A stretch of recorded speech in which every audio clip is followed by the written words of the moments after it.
And when I think about polarization, I often think about uh how much energy suffices to live in that space and what I'm willing to expult out and what I'm also willing to receive. Because yes, difference in opinion is fine, but out to what cost?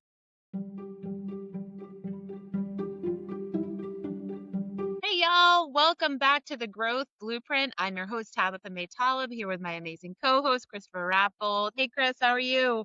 Good morning, Tabitha. Doing well. All right. We are back with our second panel, and we're so glad you're here this time, Chris. Chris wasn't able to be on our first panel. We had so much fun, and we are back with three incredible guests, Steph, Jess, and Jen. I feel like that's like a girl band in the making here. Welcome back, y'all. Hey there. Um, Hello, Yay. hello. There's our voices. Awesome. Instead of reading the bios, I'm hoping listeners, if you haven't listened to Jen and Jess and Steph's original podcast episode with us, hit pause right now, go back to listen to all three of those episodes, and then come back to us because that'll be really helpful for you to do. So for today, I just want to give them a chance to update us on what's been going on, what they've been working on, and just what's happening. So, Jess, do you mind kicking us off? Just let us know what you've been up to. I know, right at you, girl, right at you. I know, it's all good. Good morning, good morning. Hi, it is me, Jess V.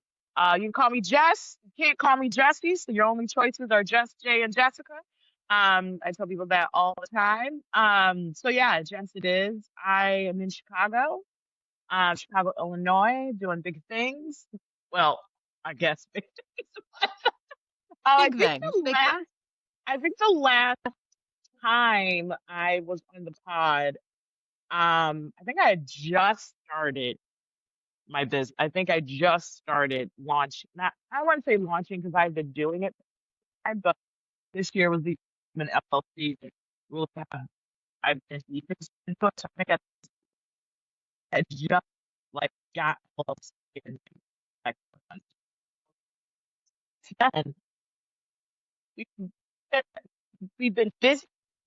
Ups, we've had downs, we've shed some tears, we sat in a corner and cried. We've done a lot of things since then, but we've been blessed and I'm very grateful for some of the cool things I have been able to do over the last couple of months. And if you don't know, I have a consulting business called Creative Spaces Consulting with Jess Vann, where I use theater and play as the avenues for leadership development, professional development, coaching, consulting as we think about what does it mean to disrupt areas of leadership and hierarchical sort of situations, and what does it look like to use play. And when I mean play, I literally mean think recess games, think family games, actual play, and theater to like really think about who and who and how we move through our leadership and how we move through advocacy and how we move through institutions, um,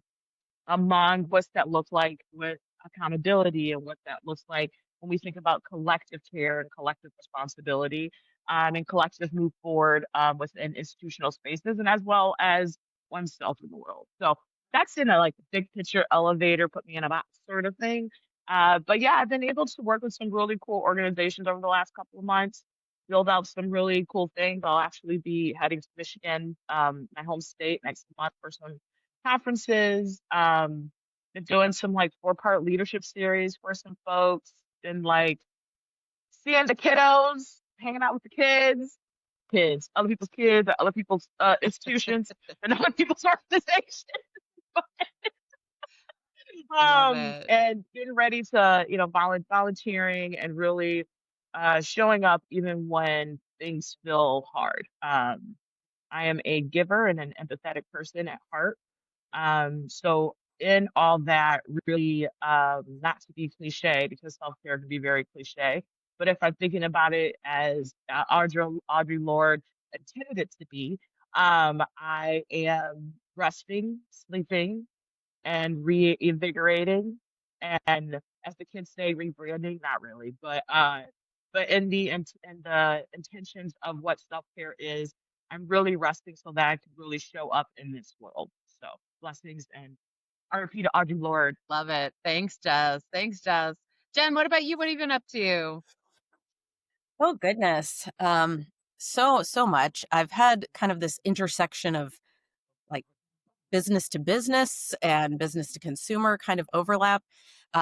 Basically, since the last time we saw each other, Tabitha and Chris, I have really started to see a place for myself and my business that I do consulting as well.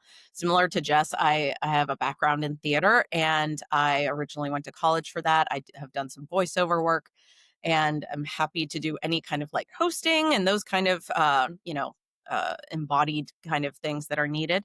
But specifically, I have decided I'm taking a risk here. This is the first place I've announced this. So yes, Okay. exclusive. I I love don't know it. what I love it. that means. In the interest of like being very attuned to what the future kind of looks like and curious about it and wanting to help shape that. Um, in addition to doing like corporate training and executive coaching in lots of different industries, I've noticed there's an opportunity for me to leverage some of that same future thinking um, to address the quote unquote male loneliness epidemic. So, yes, wide eyes are an appropriate response. Yeah. Those of you Um, who are not like who are listening to us and not you missed the faces that just happened there. Y'all missed that. Everyone had a face here. Everyone had a thought. Yeah. well deserved too. Yeah, I'm chatting with a couple of different people, and it seems like there's an opportunity to take a framework that I had put together called the embodiment method. I used to use that for women, and apply it to men and their dating profiles. And all of this is because I picked up a random like freelance job to kind of supplement some of the other work that I was doing for an app that also has in-person events. So getting to spend some time with men and women out in the wild and talk to them and hear and be asked for different kinds of advice. Um, I'm finding an interesting place to continue to push the future concepts that I care so much about. So yeah, that's the big news over Interesting. here. Ooh, well, keep us posted on that. Super curious about that. Yeah. All right, Stephanie, what are you up to? All right. Good morning, everyone from usually sunny California, but it is 6 a.m. here, so not quite sunny yet. And we also have a random rainy day, which is a little odd for us at this time. But so a lot has been going on as well, just similar to other folks. So I think when I last saw you all, we were wrapping up the school year, collecting all of our end of year data and our outcomes for fair schools, and saw double-digit gains with all of our school partners. And so Fair Schools is continuing on. For those who didn't see the last one, we are an organization that supports leaders with change management and creating systems that focus on the needs of their students and teachers. And so wrapped up some of those more long-term projects and have launched some new ones in California this year. That work has already been really exciting and going really well. And we're also now looking to expand into Texas. So if you're listening and you're in Texas and you're interested, give me a call or find me. um, in addition to that, too, we have been really thinking about our model. So for those who remember from last time, we start with a diagnostic to ensure that we're really understanding all of the pieces of a school. We're talking to families, all of that rich data is coming in before we decide what needs to happen to improve the school systems and the supports. And so we've actually decided to roll that first process out into an AI enabled data platform. Because one, there's not enough conscious and equitable outcomes type leaders in the AI and tech space. So we want to be one of the first to ensure that we're creating something that's really speaking to the communities that we serve. And so our platform aggregates data, academic behavior, attendance survey, interview, IEP, you name it. It's able to put that all in one place. And therefore, leaders are able to make better decisions about what's happening so that they can really focus on the human centered learning and leadership that we want them to focus on. So we've been doing a lot. We rolled it out, got folks using it, and it's been really exciting. That's amazing. Congratulations on that. Super, super innovative stuff y'all are doing. I'm so glad you're out in the world. And I'm so glad you're here because we have some tougher questions this time, things that have been on mine and Chris's mind that we need some wisdom on as we do this work. So, so glad you're here. Oh, what? I don't know what that is. Well, of Are you there course, with us, Chris? There we go. the All right. lawn crew is right outside my window. So, Tabitha, why don't you take the first question and let me mute All myself? right. Okay. Well, that explains at least what the noise is. I'm like, is that in my head? Is that in the world? I never know these days. So I'm so excited. Yeah, I'm happy to take the first question while they do their thing out there. So, I think one of the things that we are constantly thinking about that I know you all are in different spaces, but when we think about being innovative, inclusive leaders, which I think we all agree is a great thing to be, with all of the realities of systems that are out there that are maybe, a little broken, to put it mildly. How do we work within those systems to build? And we're all laughing now. I hope everyone watches this on video because I feel like we're all so expressive here. How do we balance building that leadership for equity, for creativity, for innovation, for inclusion in these systems that maybe are not built for that? How are y'all doing that? Where are you seeing success? What are some of the challenges?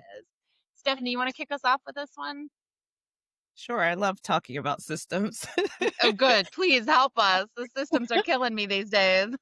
Yeah, I think something that in this day, for me, at least in this time, that's really been speaking to me that I've heard multiple times. I don't know where this quote comes from, but essentially, systems all oftentimes beat motivation and best intentions every single time.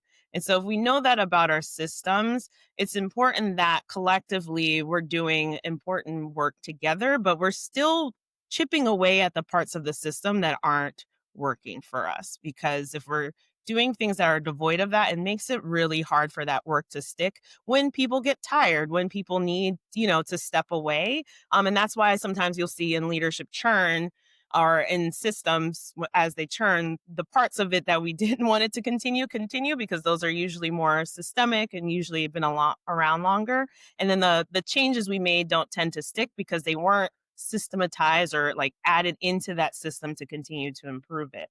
And so with the current day and age, with just so much that's going on, even just saying words like equity sometimes can be challenging. For us, it's really about focusing on the human problems, specifically within schools and the work that we do. So, what is the need that we are hearing that is being expressed from students and families? And so, how do we design something that connects to it and create and make changes and tweaks to the system so it speaks to that? So, even in the tool that we created in School Ops AI, like one of the big things we embed in it is an opportunity to look at things from an equity lens, right? And so we may not be able to say that word specifically, but we find ways to make sure that we're still having them design things in a way that's super equitable. And so if there's a particular population of students, a lot of our work is around students with special needs, students with learning differences. And so if we're seeing that they're not being served by the system, we'll try and understand what parts of the day can we change so that it speaks more to them, what parts of curriculum or the way in which behavior is handled so that they're more inclusive and are a part of it. So for us, that's really where the work is. You still have to change it even if it's from the ground up. Yeah, I love that. Stephanie, I love to Thinking hear about that like you're. breaking it down. Yeah. Yeah, I love to hear that you're leveraging the AI, but you're also, because of the place that we're at, I think with AI is you're putting a human element to it. You're not taking it, what comes out of that as gospel per se. You're X-raying it down, and I think it seems to be the next level of understanding of how to use things like ChatGPT is we have to be able to learn how to talk to it in a way and again add that human element. It's certainly not a replacement for the education all of you have in your particular study. So I'm really glad you made that point. Yeah, no, definitely. It's more of an amplifier or companion to the adult learning. And then the adult still has to do the work to implement the ideas, to work with their team. And we believe that like that is the role of AI. It's like the back end. It's, the operational side, but it's not the actual implementation, human centered side of things. Yeah. For sure. Jess, Jen, any thoughts on systems and how to work within them? I, I systems. Gosh, there's so many thoughts. But also in the sense of to Stephanie's point, sometimes you have to find from the ground where you can make the shift so that it has a bigger impact on the bigger picture, right? And sometimes that is can feel like the only power one has is from the ground. And I'm thinking people who might hold titles as coordinator or manager or director, like these underground folks. If we're focusing on the needs of the person, the people, the individual, the your audiences, they will inform, right, what the next steps are because they will express their needs, desires, wants, or ideals of change. At the end of the day, within systems, you have choice, and I think you have to really navigate the tension of that choice. Do I stay and want to make the change from the ground out and put that work in because that's where the work live? Because the ground will in lieu, change the bigger system, or do I sit with myself and say, is this for me? Um, can I give up self, my morals, my values, my whatever to this system? Because will it affect me as a whole for me to even show up to do the work? So I think it's definitely twofold when we're thinking about systems, but then also I can go deeper and say like, what systems? Like Yeah. institutional systems, like like the historical system, like what are we trying to change, disrupt? But I think all still applies to how you want to move, right? Yeah. I mean, the question that brings up for me that I would love to, if anyone that wants to weigh in on is I see so many incredible leaders, like strong character, broad understanding of what a diverse group of people needs, leaving systems because it's just too much. It's just damaging them. And on the one hand, like, you got to take care of yourself, you got to stay whole. But on the other hand, what happens if these systems just drive away everyone who comes into it with that skill set? I'm not sure what to do. That feels like a big dilemma to me, and I'm not sure what to do about that. I'm not sure if you have the answers, but if you do, it'd be really make my Wednesday better. Sorry, I I didn't know. I can chime in because I have a lot of yeah. So I think even when people walk away from something, I don't think people stop showing up, especially if they are connected to whatever the work that they're doing.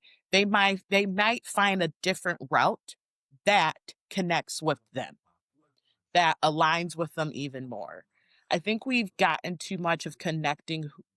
This is my thought around like our work being connected to our productivity or our work being connected to the institution that we have or our work being connected to the thing, when in all actuality, if those things never existed, how would you show up and what does that mean? So I think when people are, so to speak, leaving, they might just be leaving what they were connected to productivity wise versus aligning to who they are to still show up in whatever way that still moves the needle, that still gives, that still advocates in a different way. That's just my thought of it. Unless they're like, I'm done, I'm gonna go live in Brazil, then I'm like, do you boo? Like I'm not gonna stop you from living. Do you know what I mean?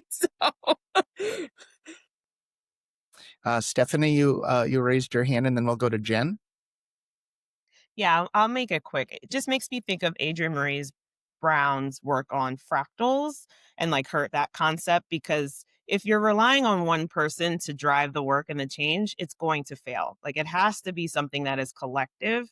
A system, to your point, Jess, around like, what is a system? To me, a system could be as small as like one or two people who do something habitually. And then as that grows, yes, you get past the interpersonal to something larger. And so if they're building something that is collectively owned, when you get tired, you should be able to step away. And then other people take that space. And that's how you know something is collectively owned and that it's moving in that right direction. I Hmm. love that. Yeah. And Jen? I couldn't have asked for a better setup as I listened to both Jess and Stephanie talk about this. I think for me, one of the things I think about with this evolution is a form of change management. And quite often people don't like change because they aren't informed what's going to stay the same.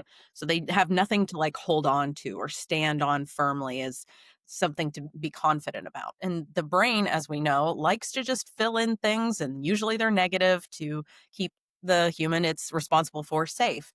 Um, and so when I think about the work that is required, so to speak, recognizing what skill set you have individually to help contribute to that and not shame yourself for this is the best way that I can contribute. And it doesn't mean that it's not as valuable as somebody else. It doesn't mean that I'm less than. Like, there would be no point if we had a bunch of Jesses or a bunch of Stephanies or a bunch of Jens and we're all doing exactly the same thing. All of these moving pieces of this machine need different parts to work.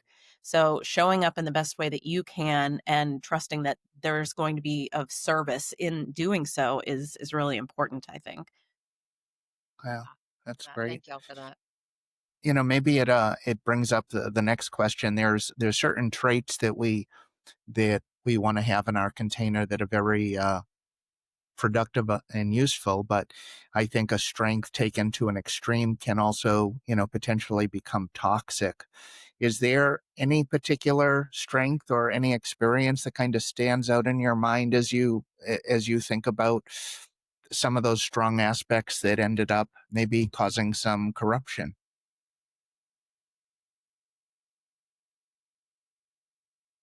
Jen, you want to kick this one off? First of all, fantastic question. um, when I think about, anything kind of getting polarized and going to extremes, I think about one of those little desk things from like the 80s where you grab the little ball and it clink, clink, clink, clink, clink, and it settles back into the middle with the equilibrium. Um, One of the things that I find in the circles that I spend time with is this confidence about knowing how to show up. And so one person who might be modeling a certain way, somebody else who's new to this thinks that's exactly what I have to do. I can mimic that. I can behave like that. That's the model for me. That's what right looks like. And so they might, just really latch onto it. Just like anything, when we, hold something, we want to hold it loosely and not create pain additionally for ourselves by clinging to it. And so with the concept of, going to one direction and it being really intense and creating more challenges, I know the climate that we're finding ourselves in is really polarizing anyway. And so one of the things that I have to kind of think about for myself is finding that gray area so that I don't allow one end of a spectrum to completely guide, because that's not where I find the majority of people have the opportunity to make change and the interest to make change. Being friendly to people that are the same as us, that's easy. People that believe different things than us, that's where real empathy lies. And so I would just say for myself, it's, maintaining the willingness to learn from people and have conversations with people that maybe on paper we would think, no, they're not going to want to talk about this. They're not going to want to talk to me. And that safety through those relationships allows trust to be built so that, seeds can be planted. And I think that's really important.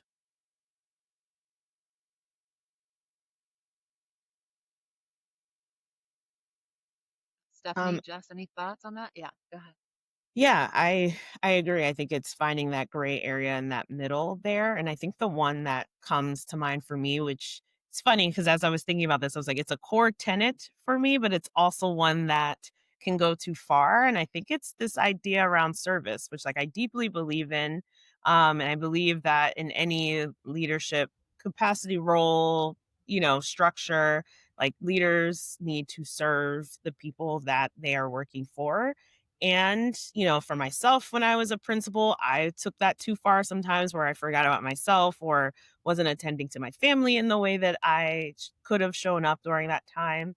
And, I even see it now in some of the leaders I work with who are like, yeah, I want to help my teachers. I want to help, the people who I'm working with. And then I see like that the app because they're doing so much, no one else is taking ownership and responsibility for, making sure the vision they created is coming alive. And then therefore they're like tired, they're burnt out, they don't know why anything's working. And, it's because there has to be boundaries, yes, but also there just needs to be a limit of like, here's how I'm going to serve you to take ownership.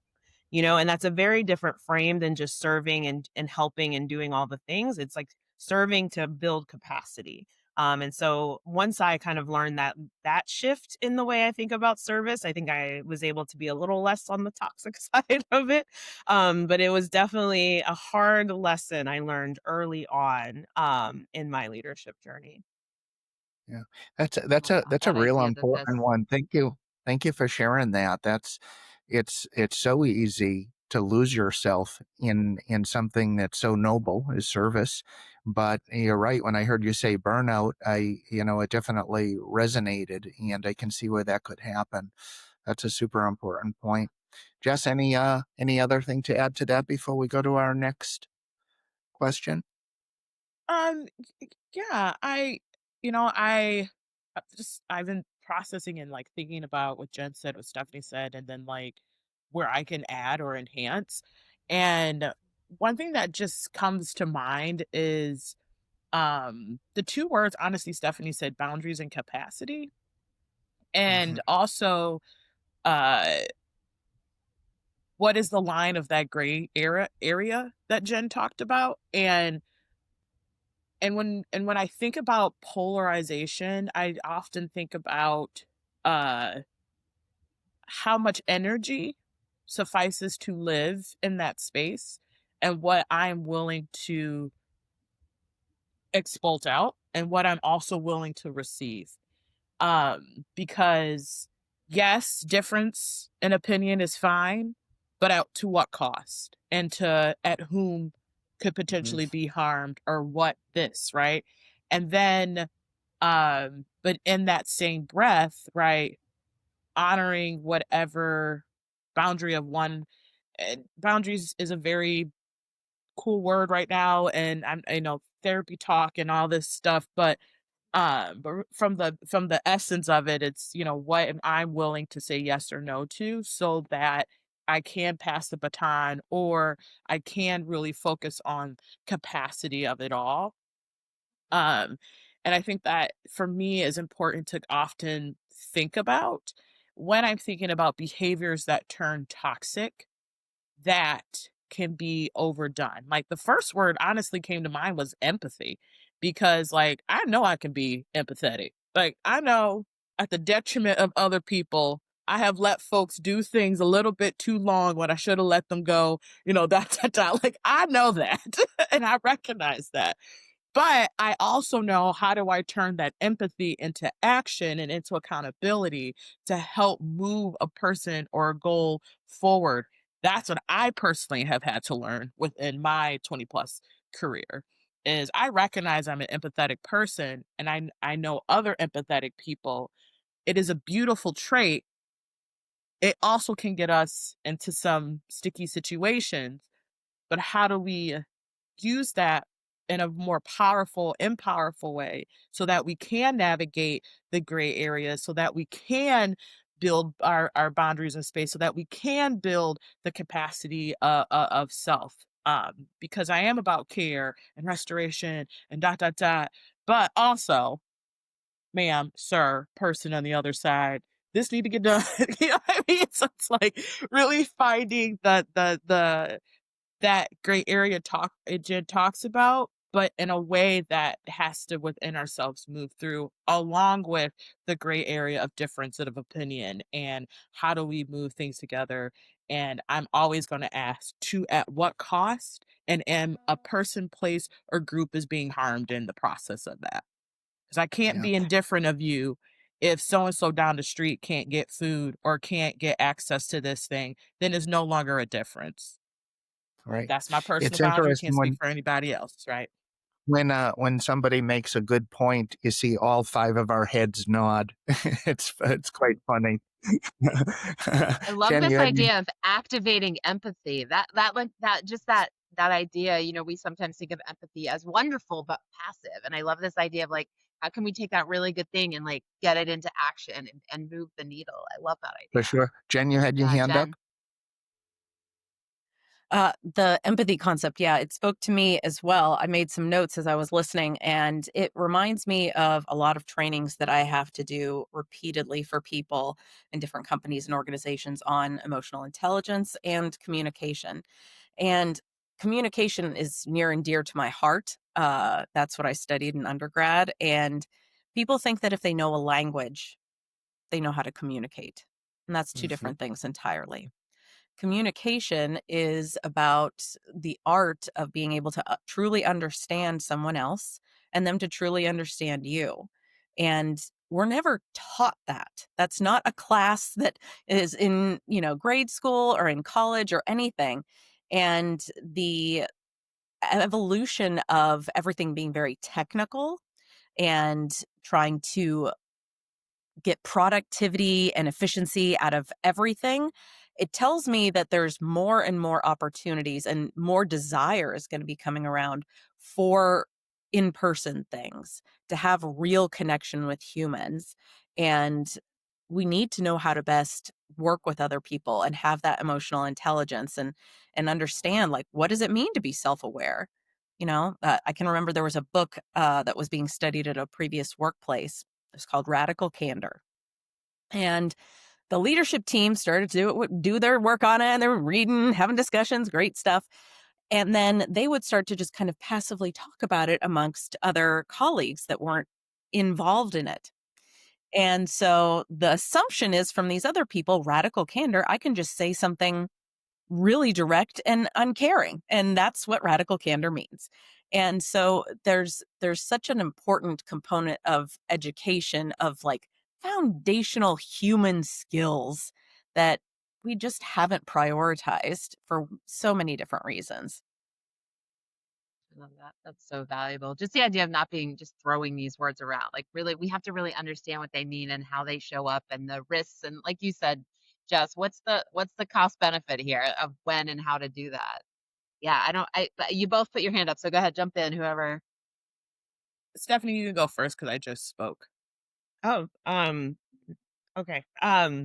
Yeah, I was just thinking about everything that you both said. Jess, when you first said empathy, I immediately thought in my head, actually, Jen, radical candor. And I was like, ruinous empathy. Exactly. And it's like the foundation of like so many pitfalls we see.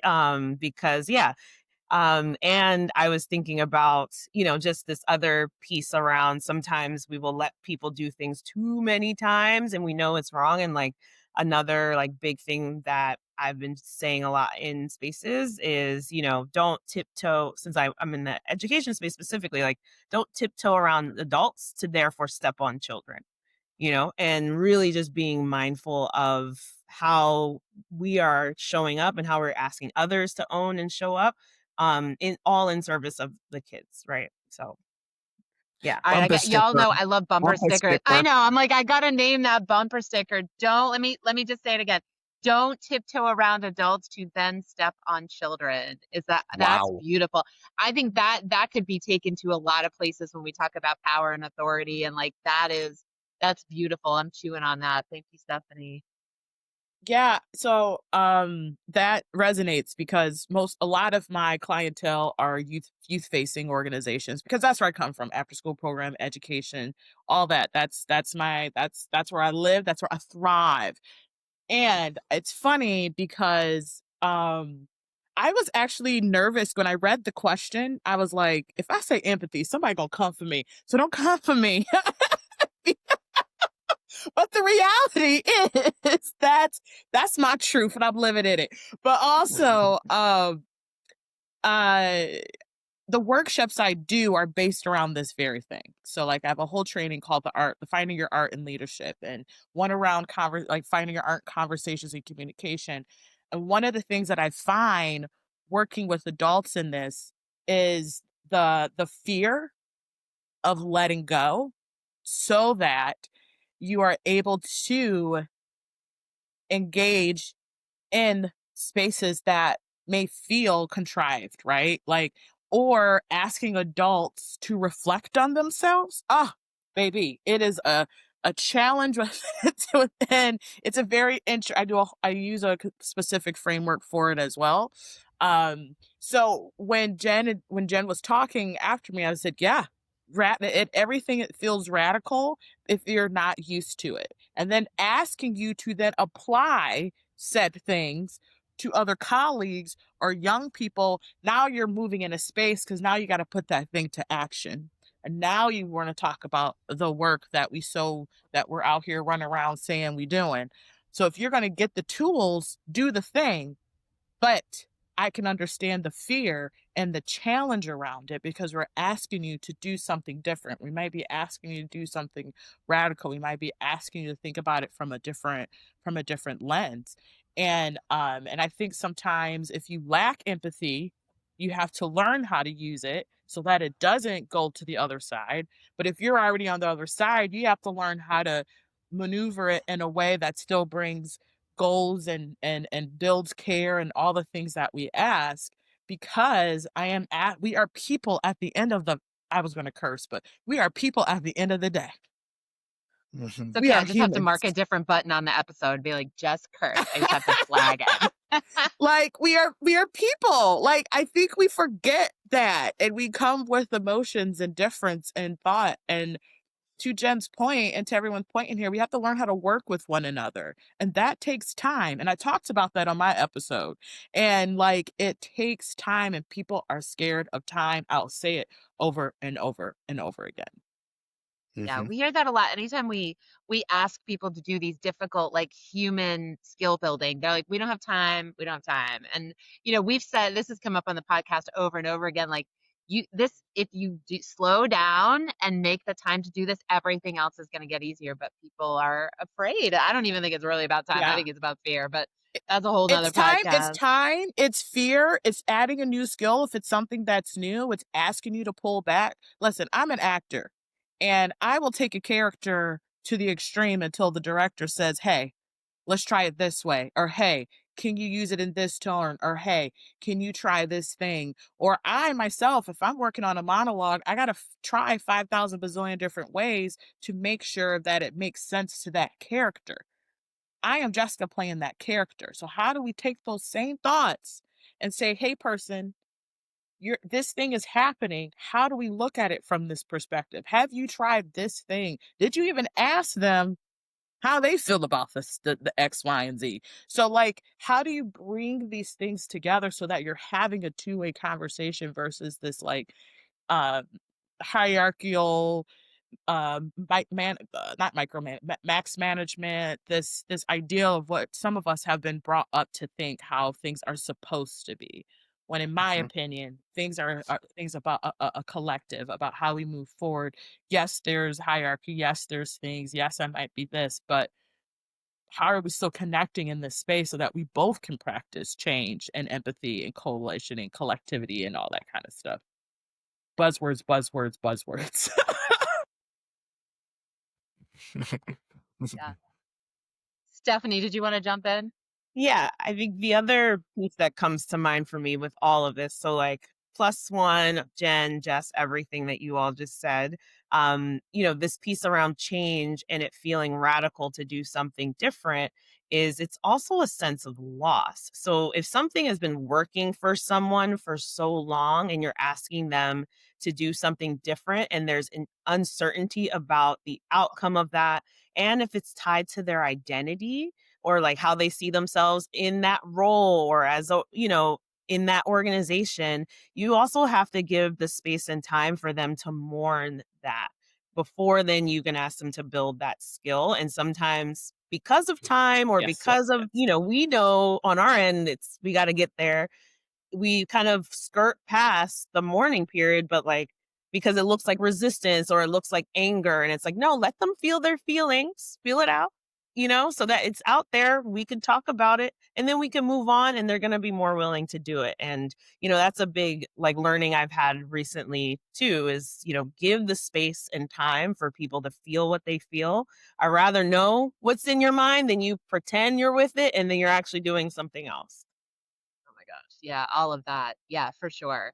Well, I'm Wow. looking at the time, which I feel like I mean, this could be a 4-hour podcast episode. We like digging. I think we just had that run on like one question and we covered like so much ground. But there's one question I just have to ask before we wrap up because I'm so curious. I respect you all so much as leaders in so many different ways and some very similar ways. And I'm curious if there's one leadership lesson that you've had to unlearn, talk about Mm. loss and change, that you've had to unlearn in order to become the leader you are today. Uh, I'm watching your thinking faces. Stephanie, you want to kick us off? I know that was a big question. I Sorry. know. It's like if someone else is ready, go for it. Feel free to jump in. I was trying to determine whose face was like seemed the most ready, and we were all thinking. So whoever wants to jump in. Oh. I can go.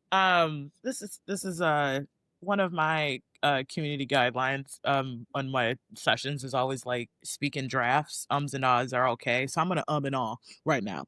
Um uh I one of the things that I had to learn, unlearn, and then find a middle ground in is so at the height of all the 2020 unrests in 2020, I had specifically told myself that I was no longer going to call in or call out in institutions um, because oftentimes I was only the only Black person or one of the few.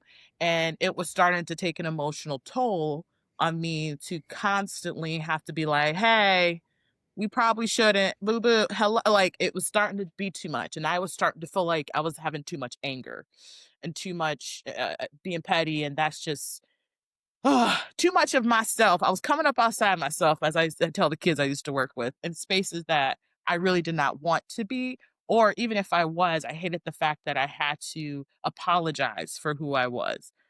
So I said, I'm not doing it anymore unless you paying me more or you hire me as like, I'm not doing this unless I ain't seen no coin. And then as I started to get in more jobs post 2020, and then when I started seeing no one was saying nothing or that things that I should have said, I didn't say. And now I'm in a situation. And so I wrestled with how do I find balance and still holding my ground of who I am, who will speak out and speak in and call out, but also not at the detriment of who I am as a Black woman in these spaces. And that for me has been uh kind of where I still kind of currently am, but also finding the best way for Jessica Nicole Vann to still show up and to still do and not feel like I gotta carry the burden because this thing that was not equitable in an institution or wasn't anti-racist or wasn't this or dot dot dot. And I think for me has been like I said, a learning, an unlearning, and then finding the middle ground because I mean if you know me personally I cannot not so You um cannot that. Yeah, uh I, I I cannot not. testify. So for me that was the thing because if I'm going to continue to do the work I do have to speak out and speak in, but how do I do it in a way that isn't um compromising who I am Mhm. has been my thing personally, and hopefully that listeners that makes sense. If not, follow me on LinkedIn, message me, and I can go more in depth into it. I love that, Jess. I love that, Jess. That was a great draft. Thank you. Good. Thanks for kicking us off. That was a tough question. Yeah. I'm not sure who popped their hand first, so go ahead, jump in about it. Following virtual hands. Go ahead, Jen. Hey, they're both pointing. People are listening to this. You're all like pointing. I was People like gonna don't say, know what's going on. Jen, Jen, go ahead. yes, Jen, go for it. Okay. Yeah. Who, you, me, you.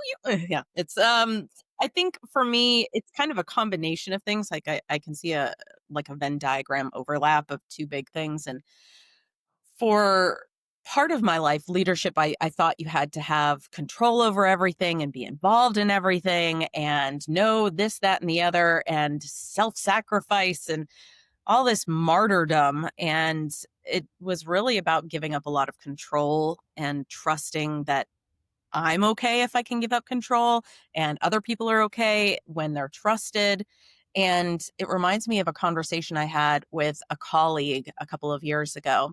She was well, she still is. She's a DEI consultant, and she was doing some work with the organization I was a part of at the time. And it was our first moment to meet. We did it virtually. And what I was hopeful for was just to know each other and learn more about her, agenda for the time I didn't like have any expectations about. But one of the things that came up was my saying to her, as a white woman, I'm showing up where I am with what I have. And I understand that, there's some populations of people of color that think, hey, lady, you can go shut up and sit down. You've had plenty of time in the spotlight. You can and let somebody else have the mic. And then there's another population that's like, no, I'm tired. You need to step up and do the work. And I agree with both of those. And so it's, for me, it's about that kind of control piece and being willing to sit in this tension of, I don't know if I'm doing the right thing. I'm probably going to screw something up. I'm going to have to practice saying I'm sorry quite a lot. But, even not feeling shame for those things, that's part of change for any of us, and taking that time to slow down, to sharpen the saw, as well as give up this control and to be in the tension of uncertainty as you navigate the new normal. Jen. All right, Stephanie, what All you got? right. I think the one that I am currently unlearning and relearning is this idea of accountability. I think for a long time, I thought of it as very big brother, as, micromanagement, this, thing that is telling you what to do, or that, manager or boss that you told you're going to get something done on Friday and on Wednesday they're asking you for it as if you didn't already tell them when you're going to get it done. So like, I think I've thought of it in that way for a long time. And or, I think the other like key piece now though for me is, what does accountability to a people or values look like? And so like, how do we make that shift, or how do I make that shift in support? And like, if people commit to and say they're going to do a thing, what is the way to really address that and say like, hey, that thing hasn't happened, or you said you were going to uphold X but you're doing Z, and like, why is that happening? And really leaning into the idea of discomfort around that and having those uncomfortable conversations, and reminding myself that discomfort and harm are two very different things. And ultimately, if we're trying to hold each other accountable to a certain value, to a certain people, it's really important that we are having those uncomfortable conversations and having them early. It's part of the reason why in my org we focus so much on data and not just numbers, because we know those don't tell the story, but the lived experiences and stories that we get from students and families, because we want to make sure we're holding all of us accountable to, the groups that we say we're trying to serve and support. So yeah, have a very new way of thinking about accountability, and it's not quite at the definition level yet, but there are some core pieces of it that I've figured out. I love that. Thank y'all for that. I think it's so key. Oh, we just lost Chris, I think. It's so key as leaders to know that we're always growing, we're always evolving, we're always changing. So I I love that you all were able to share with us. And I just I want to start to close us out, and I'm not going to do it as smoothly because Chris usually does our closeout, but I want to start by saying thank you to the three of you. There's really good, fun stuff that came out of that. I'm sure our listeners are thinking like, wait, I want more. So guess what? They each did a whole episode. So go back and listen to their episodes, and hopefully we'll have them on again soon. But I want to thank y'all for being here. I want to thank our listeners for listening. It's so important for Chris and I to keep this conversation going and expand it. Quality leadership, strong character, so important to our humans, our systems, all of that. So we really want to get to the place where everyone is leaning into this and understanding that this is a must-have and not a nice-to-have. So just want to thank y'all for being here. I want to thank y'all for listening. Share the Growth Blueprint with your friends, rate, review, all those podcasty things. And we will see you next time.